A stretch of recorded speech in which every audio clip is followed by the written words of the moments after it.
for people to be compassionate all the time about everyone's suffering. It's not how we live. That's not how we work.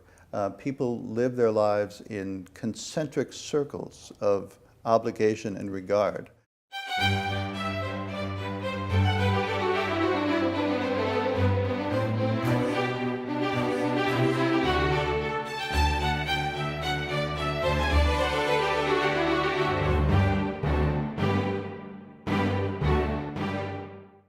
Well, let's talk just a little bit in this segment about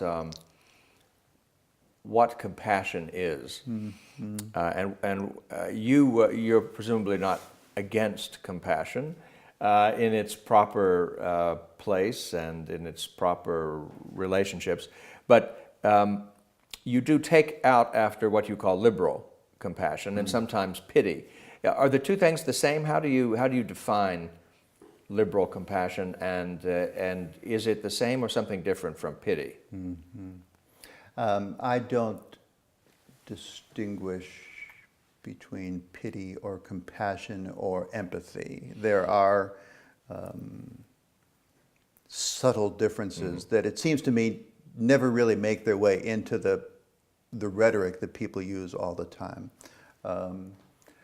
So I didn't pursue that angle very much. Compassion, I think, is the oldest of the terms. It derives from the Latin. It means literally to suffer together,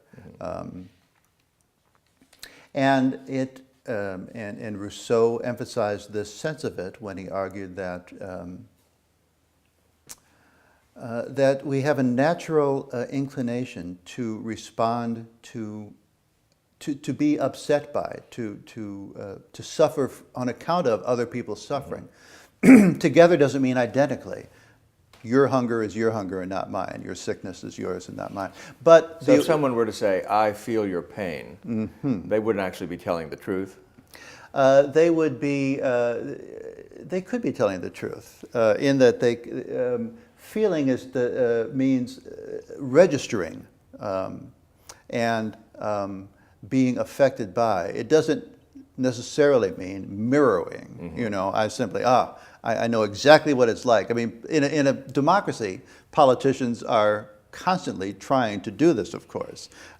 These are people who are going to be elevated to a position of great power, but they want to keep reassuring us that we're just like you. Even if they're Nelson Rockefeller running for for president or governor of New York, they want to have the common touch to make people feel, I understand what you're going through. So I think that compassion is, as one of the political scientists who has studied it most thoroughly for a long time now, Clifford Orwin of the University of Toronto, as he's pointed out on several occasions, compassion is a natural part of our makeup. It is an indication that, as the ancient Greeks said, that nature intended for human beings to be friends. So this is not a book that says we should move beyond or reject or repudiate compassion. It is, however, one that argues that the liberal understanding of it, the politicization of it, is problematic. And in particular that it asks us to be compassionate in an indiscriminate, extensive way that we simply are not wired to do. For people to be compassionate all the time about everyone's suffering, it's not how we live. That's not how we work. People live their lives in concentric circles of obligation and regard. I care more about my kids than my neighbor's kids, and more about my neighbor's kids than my neighbor's cousins, plumbers, hairdressers' kids.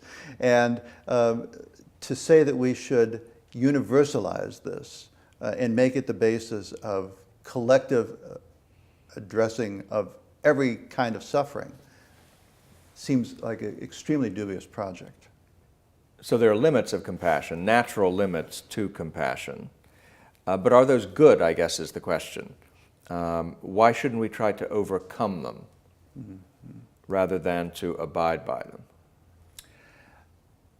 Because when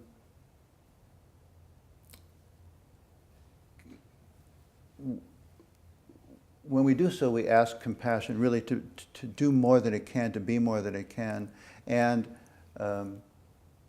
instead of fortifying its natural moral strength, we actually, I think, dilute it.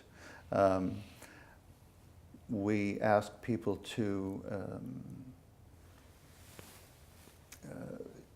be in a certain, in asking people to be in a way better than human, we leave them less than human.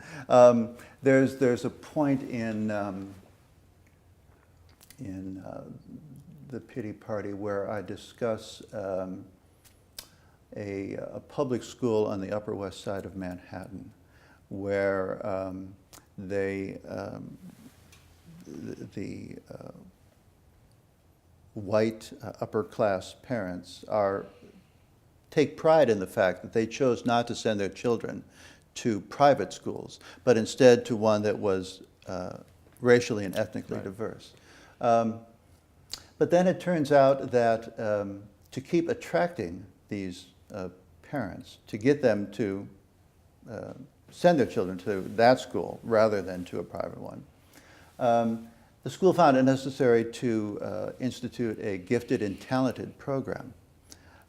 So there are, in a sense, two schools in the one building, the regular track and the gifted track. And the racial and ethnic makeup of the two is very different. The parents who wanted their kids to have the experience of going to a diverse school find them in a much less diverse, gifted and talented program. And the New York Times, which covered this story, quoted one parent of one child who spoke anonymously for fear of reprisal, saying, yes, you know, we'd love it if our children were in a program that was in a school where every class is sort of exactly mirrored the city's demographic breakdown. But there are children, and we want what's best for them. We want a good education. We don't want to send them to a school or put them in a program that's less good for them than might be, just for the sake of this. And he or she, it wasn't clear, clearly tortured by this dilemma. And it struck me as a sort of overwrought expression that indicates in a sense, the perversity of liberal compassion, making people feel sorry for wanting to do well by their own children is not, I think, the path to social justice, to a sustainable polity. By contrast, unnatural and also not good. Yes, it's not good in theory. The results aren't good. Right. I can give you another example, sort of school-related, here in California. In the 1970s, the state Supreme Court became the first in the nation to rule that the state constitution's guarantee of equal protection under the laws and a good education, which was a nebulous phrase, not elaborated, made it unconstitutional, ruled out funding education primarily by relying on local property taxes. And the argument was that there are some students living in school districts that have a very high tax base, either because of the value of the residential property or commercial property that can be taxed, and other students, through no fault of their own, who live in students with a much weaker tax base. And the court said, and so the unfairness here is that the poor districts have to tax themselves at a high rate and still can't spend very much per pupil, while the prosperous districts can assess themselves much more leniently and provide a very generous and ample education. So the court decreed. The imperative was to universalize, equalize per pupil expenditure across the state. The state legislature responded initially by offering to direct state funds from other sources so that every student, the per pupil expenditures in every district that had a weak tax base would be lifted up to the state average. Right.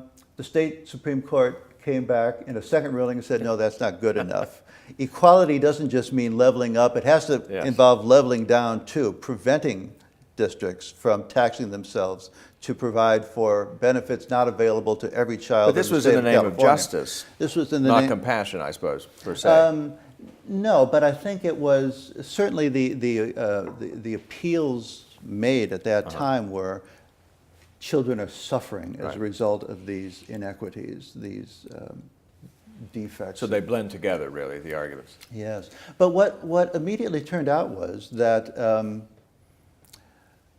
in the old system, selfish and unequal system, people had a clear and easily comprehended basis on which to favor funding for their local public schools. Even people who didn't have children in the schools could understand that it was in their enlightened self-interest to favor good schools and to be attentive to the efficacy with which the monies on the schools was being spent. But when you throw everybody's money into a big pot in Sacramento and cover this whole huge state from the same source, people no longer felt that connection. And not surprisingly, within a couple of years after these rulings, California passed by an overwhelming margin Proposition 13 that imposed severe restrictions on property taxes because people felt quite plausibly that they no longer saw the benefit of it. And liberalism was left only to appeal to a sort of a sense of justice and guilt. Well, how can you be so selfish as to not care for kids in Oakland and South Central? But prior to that, there was, in fact, a very rational basis. So I think charity begins at home. Yes, that's right. And to say charity begins at home implies that it stops someplace not all that far from home. Just down the block. Yeah. So I mean, I think that the alternative to the politics of compassion is not the politics of cruelty or hard-heartedness. That the astute project is to appeal to people's self-interest in a way that allows them to connect their personal interest with the larger well-being of the community, rather than to simply say they should stop caring about themselves and start being Franciscans. Thank you. More on that in a moment. Yes.